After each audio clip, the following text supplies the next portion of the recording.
তুমি কি আজকে এখন আমাকে বিয়ে করবে নাকি? আম্মাকে বলো না আমাদের বাসায় চলে আসতে, আমাদের বাসা তো ফাঁকাই পড়ে থাকে। কিন্তু তোমার বউ? ওকে যদি আমি বউই মনে করতাম, তোমাকে আমি বিয়ে করেছি কিসের জন্য?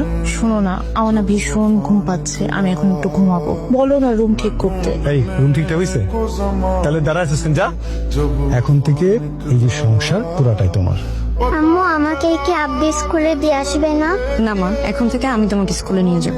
এই যে আপনি যদি এখন স্কুলে যান তাহলে রান্না বান্না কে করবে? রান্না করে রেখেছি। কেমন আছি তুমি? আমি অনেক ভালো আছি, তুই কেমন আছিস? ভালো আছি। কেমন আছেন ভাই? কৃষ্ণ পাইছে, একটু জলপানের ব্যবস্থা পান। কি ব্যাপার, আপনি এখনো দাঁড়ায় আছেন কেন? তাড়াতাড়ি যান, শরবত নিয়ে আসেন। আম্মু আমার স্কুলে দেরি হয়ে যাচ্ছে তো। দাঁড়িয়ে আছো কেন? যাও শরবত নিয়ে এসো। আমার ছেলে শরবত চাইছে, তুমি বুঝতে পারছো না? এটা তো সতীনের মেয়ে আর এটাই সতীন। হ্যাঁ। এখনই কি করে বের করে দিচ্ছিস না কেন? আরে মা, একদিনে কি করে বের করবো?